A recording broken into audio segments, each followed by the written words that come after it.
everybody. Today I would like to discuss a new experiment, and the name of your experiment is thermal analysis. In the thermal analysis is the branch of the material science, and in which we study the properties of the material as a function of the temperature and the types of the thermal analysis, and mainly four types of the thermal analysis. First one is the DSC and TGA and DTG and DDA. Today I will focus only on the TGA, and the full form of the TGA, thermogravimetric analysis, and the basic principle of the TGA is that the mass of the substance is measured as a function of the temperature. If we draw a graph between the weight loss versus the temperature, and it is known as the TGA graph, and during the TGA process two types of the transition takes place. First one is the physical transition and second one is the chemical transition. In case of the physical transition, first one is the evaporation and vaporization and sublimation take place, but in case of the chemical transition, oxidation, degradation and the reduction process take place. And now we let us move on the experimental setup, and it is the experimental setup for to take a to take the reading of the TGA, and it consists of the first one is the tabular from the furnace, and is the electronic balance, and it is the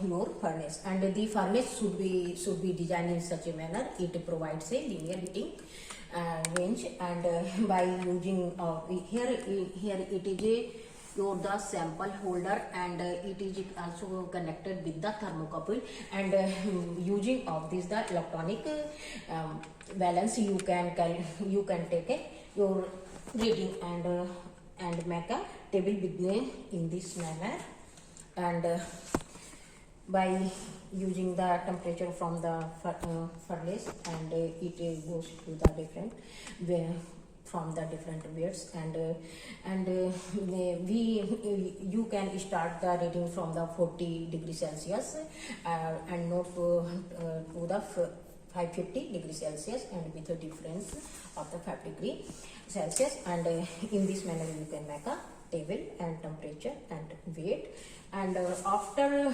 taking the reading we can draw a graph between the weight difference and versus temperature and weight temperatures, and what is and derivative of the weight difference and the derivative. And now let us move on the theory part for this experiment, and okay.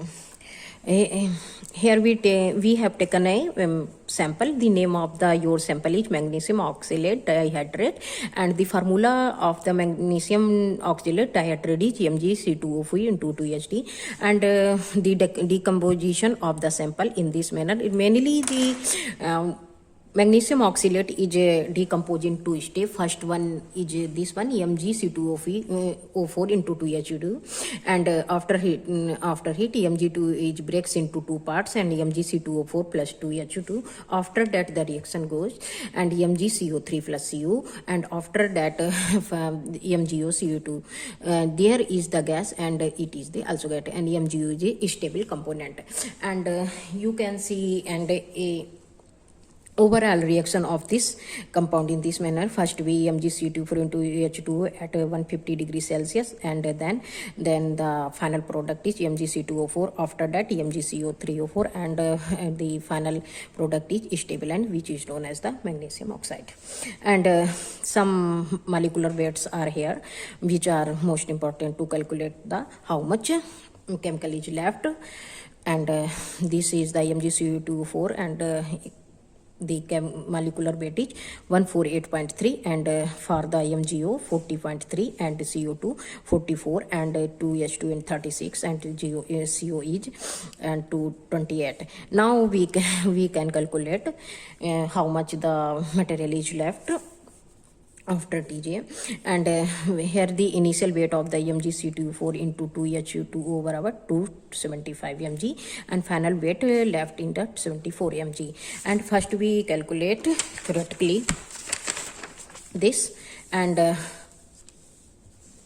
Now the weight loss can be calculated by using this formula, and molecular weight of the magnesium oxalate minus molecular weight of the MgO upon MgO, and molecular weight of the magnesium oxalate, and after calculation we get the weight loss of this 72.82%, and experimentally. And we can calculate by experimental weight loss and initial weight minus final weight upon initial weight into 100, and using the initial value and the final value of your compound, you can calculate with the after calculation the weight loss is 73.09%, and if we can calculate error, how much error is occurred here, and here the 0.37% occur.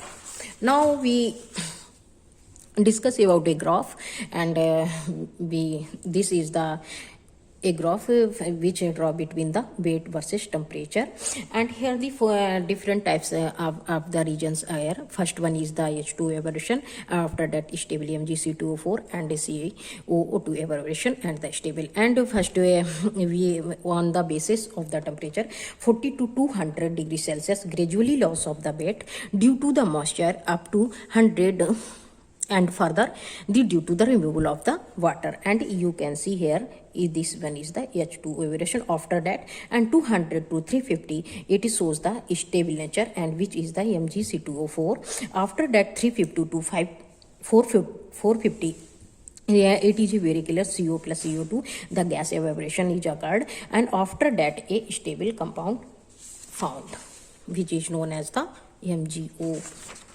And it is the weight difference versus the temperature, it is similar, and with the previous one. Now we calculate the a derivative data and versus the temperature, and here the two peaks arises. First one is the 170 corresponding to the water, and it shows the evaporation of the water, and second one is the 410 degrees Celsius, and it shows the evaporation of the carbon monoxide and CO2 gas, and it overall the a derivative weight loss curve can be used to tell the point at which weight loss is most apparent, and so it is the with the help of this we can calculate the most apparent point. And the many applications of the TJ is possible, and it's just like a physical transition and chemical transition, and we can calculate the purity of the material and thermal stability of the material by using this. This was my message for you, and I hope enjoy the experiment, and thank you.